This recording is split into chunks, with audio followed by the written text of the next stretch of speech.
All right, folks. Thanks for joining today. My name is Freddy, and I'll be covering what's happening in SEO for the travel industry in 2018.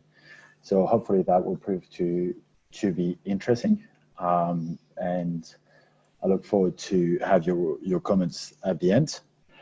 So let me just start sharing my screen.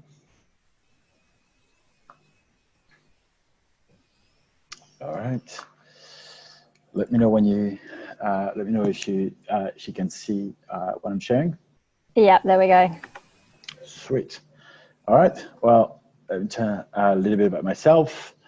My name is Frederick, but call me Freddy. I'm the MD at In Marketing We Trust. I work with Kirsty, who is basically helping a lot travel massive. I describe myself as a geek hidden in a suit. Primarily working across analytics and search marketing background, whether organic and paid. I've been spending the last 9, now 10 years looking through looking at the web through Google's goggles.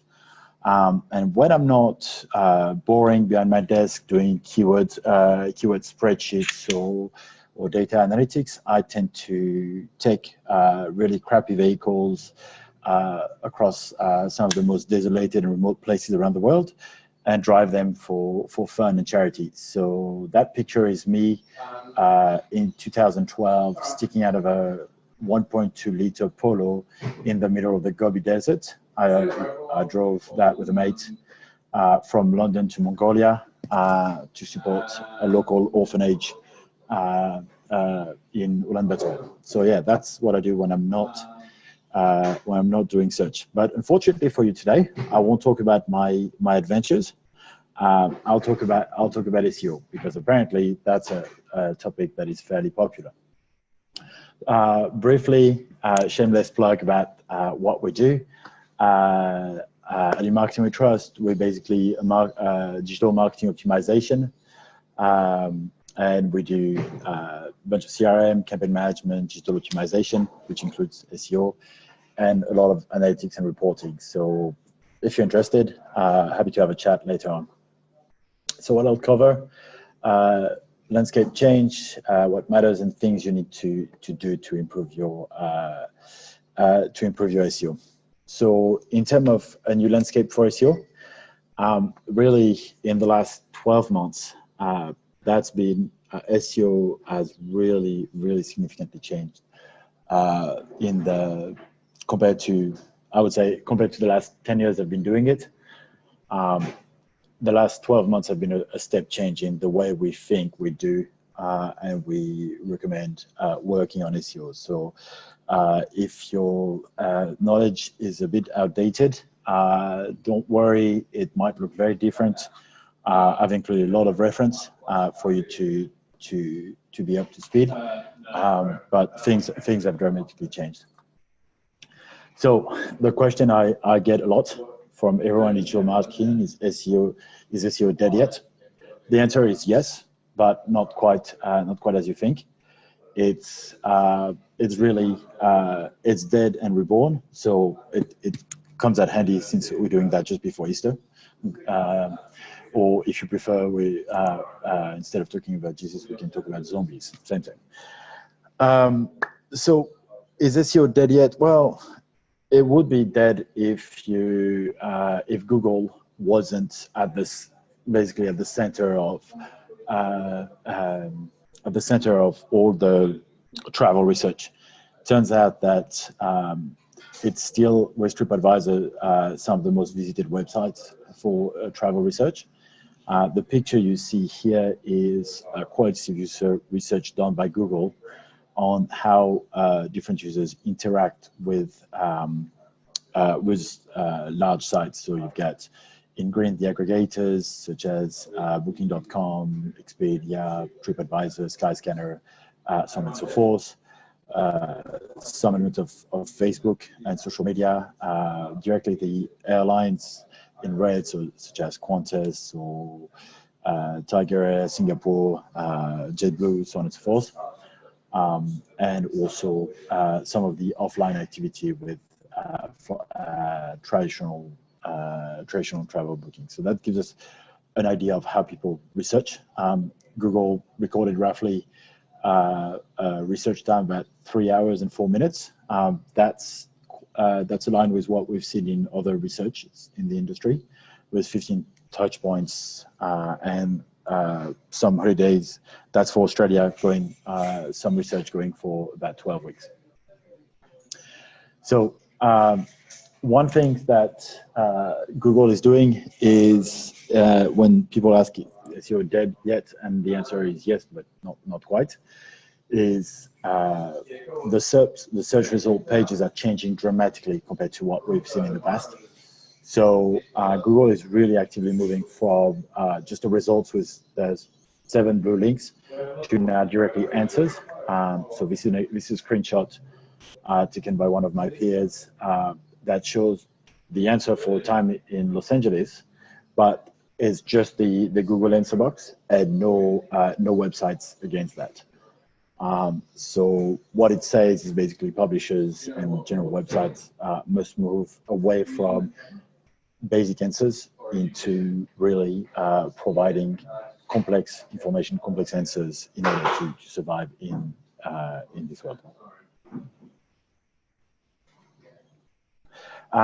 So in terms of, you would think that will freak people out, going, oh my goodness, how many searches are basically disappearing? How many clicks are we losing?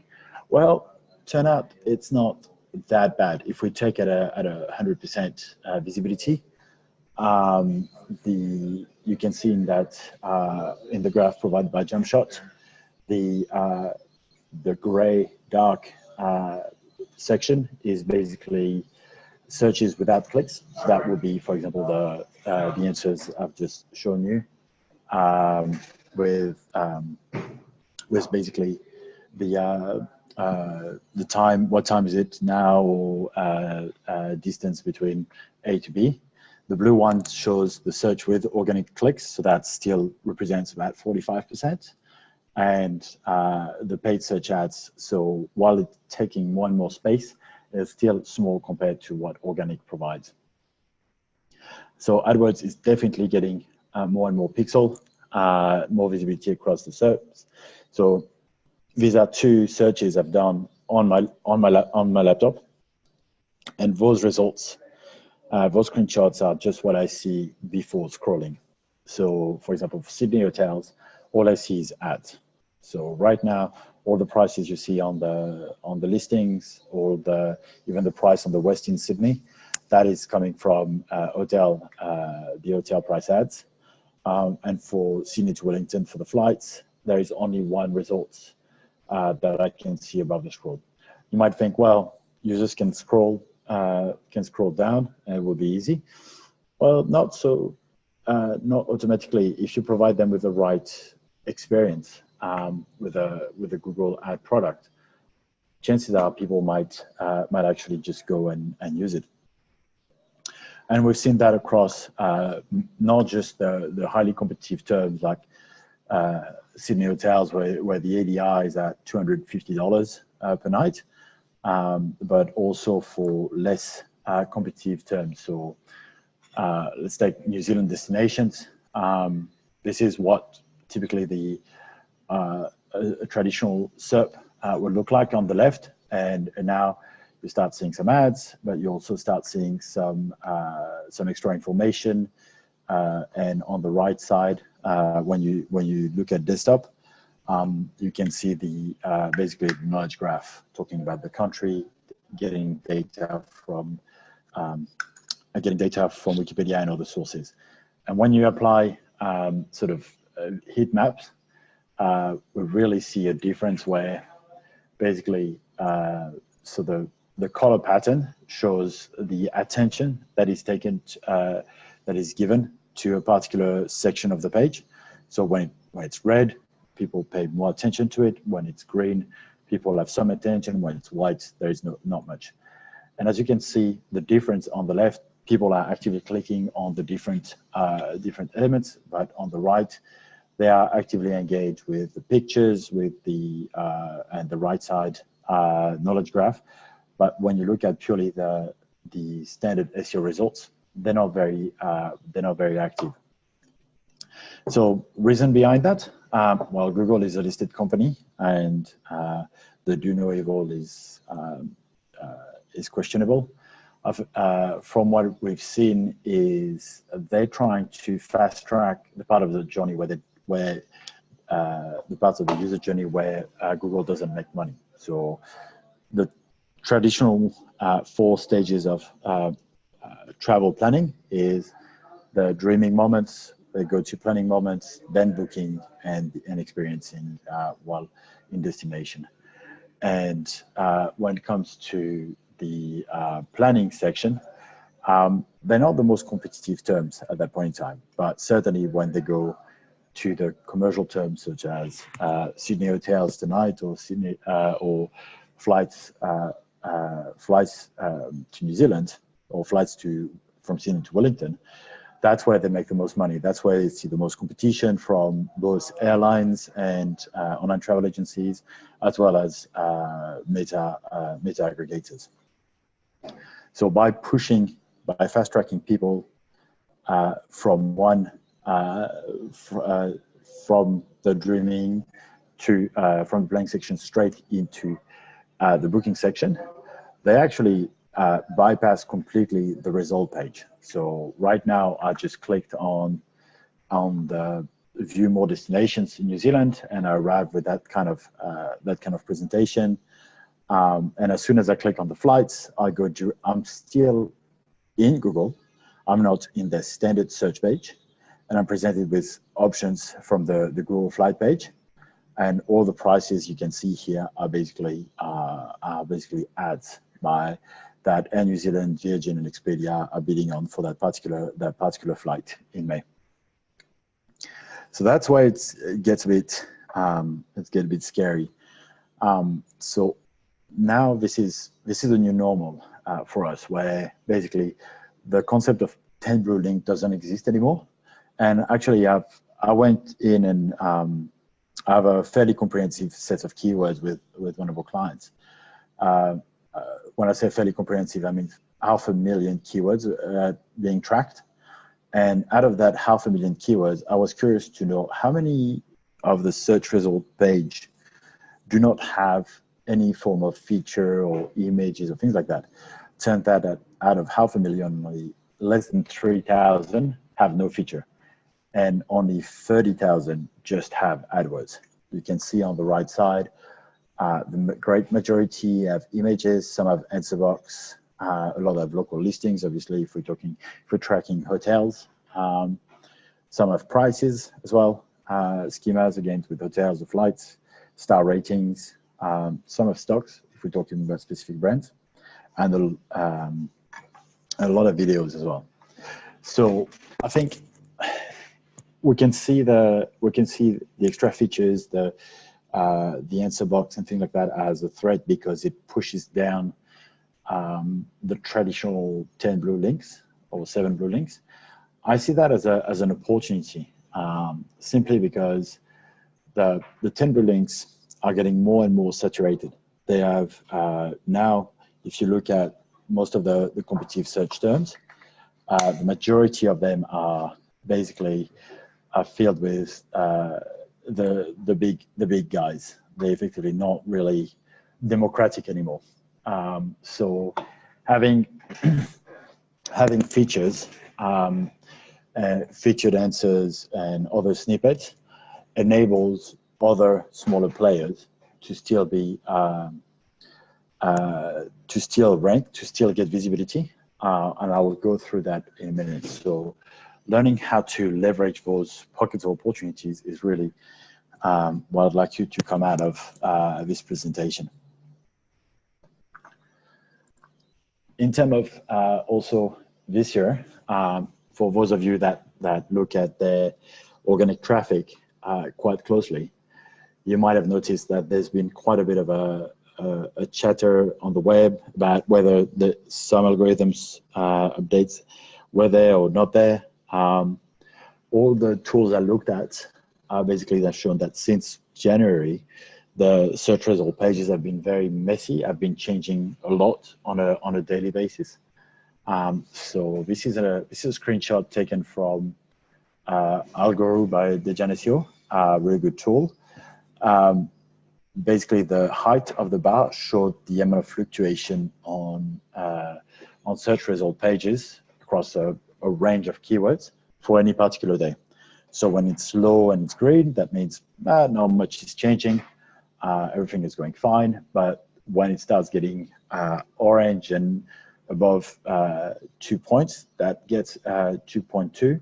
That starts to get a bit messy. Things are changing and shaking a lot in the search result page. So that means that tracking and ranking and traffic will actually automatically be impacted. Interestingly enough, what we found as well in 2018 is, that's 2017 now in action, is the majority of large algorithm updates like Penguin or Panda are not part of the main algorithm. So the result of that is you won't see massive jumps or drops from one day to the other, but you will certainly see some page being penalized or whole site progressively fade to extinction. And what it says as well, it's SEO and SEO quality becomes a constant cleanup. It's not the case of doing a spring clean every 6 months or every year. There's going to be now checking the quality of your content, the quality of your links, the quality of your user engagement becomes a daily, weekly, if not monthly routine that you need to integrate as part of your work. Another big change, and that really that came with RankBrain last year. The latest goal.io with Sundar Pichai, the CEO of Alphabet, part of the parent company of Google, basically said that Google went from a mobile first to an AI first company. And as a result, basically what we're seeing is more and more artificial intelligence being brought in search ranking factor and usage within the business. So AI effectively is basically the brain behind the machine crunching the numbers.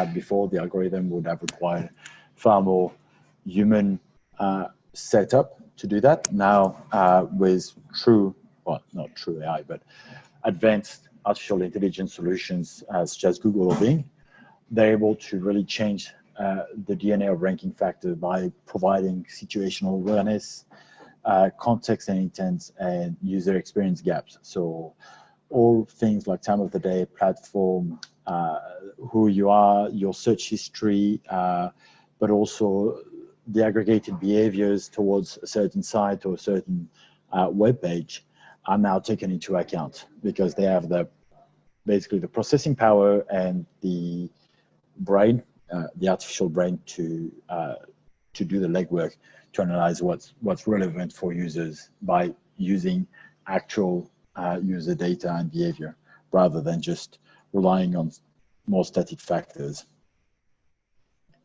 So I'm probably scared of a bunch of you by now, and if you're still around, don't worry, it's not going to be all dark. It's actually more positive than most people think. It's first, I have to remind people that Google remained the main source of traffic for most websites. The source you get that traffic for free. I mean, I'm going to be mean here, but Google doesn't owe you lunch or living.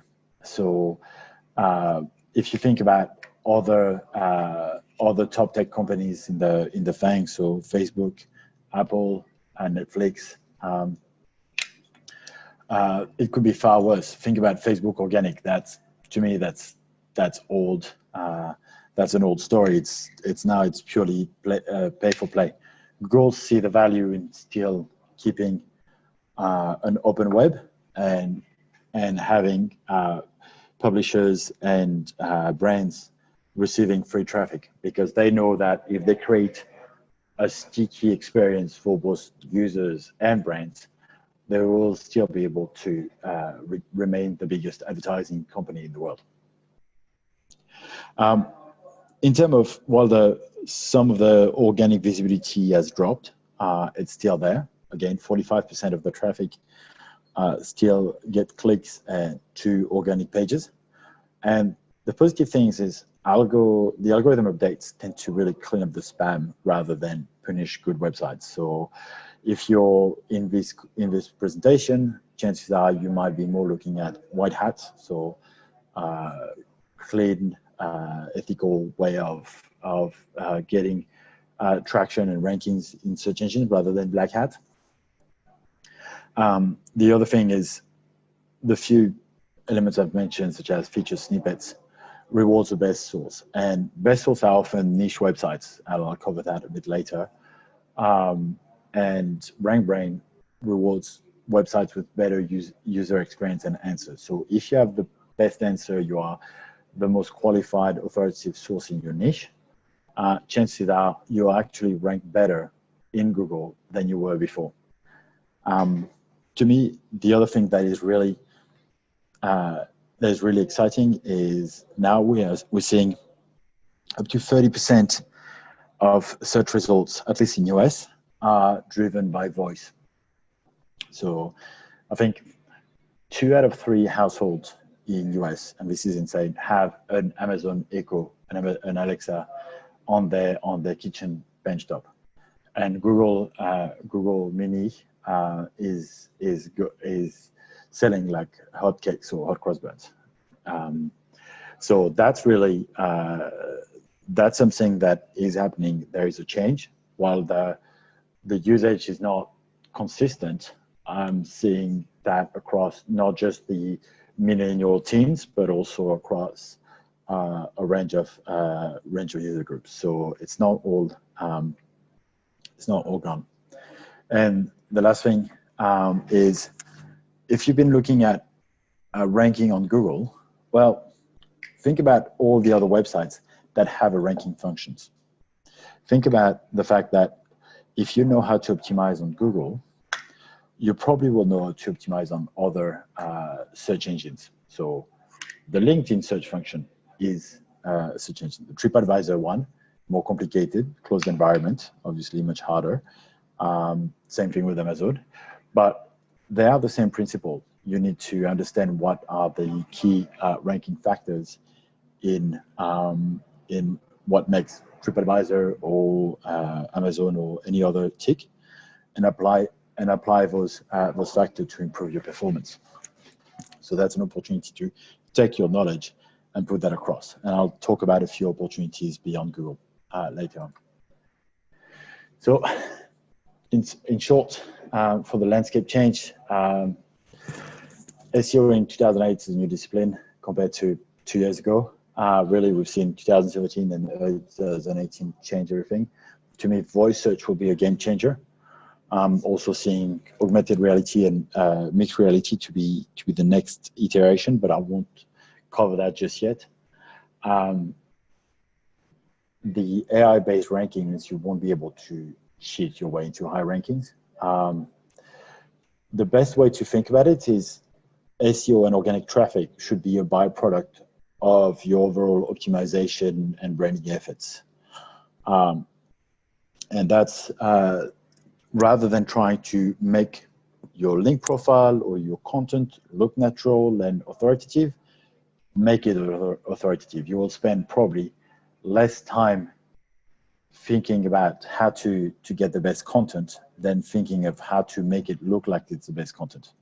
I know it sounds counterintuitive and that sounds great and all grand and things like that, but this is not the general talk. I still look after 20 plus clients from an SEO perspective. I'm in the trenches, sleeves rolled up on a daily basis, helping the team out from a technical SEO and just general strategic perspective. And what we've seen is tactical SEO is not going to cut it in the future. It becomes it becomes too hard to beat the machine at that point in time. The last point, and again, I'll cover that in some of the things we should do, will do. Big brand will dominate the top terms. No matter what you do, we're working with very large online travel agencies and metas and other big chains, accommodation chains. The reality is those guys have deep pockets, large expertise, and all the resources they want, and even them struggle because they're fighting against Google themselves. So you're not going to win the war on top keywords. My recommendation is go niche, really niche. And here's an example of the kind of terms. In 2012, I could have ranked for adventure travel. Now I'm ranking for motorsport adventure travel in 2015. And in 2018, you really want to get that narrowed down to motorsport adventure travel off the beaten path. So sure, it's not going to be the same size audience, but look at the opportunity for engagement with a tighter niche audience that you extract more value out of that. Any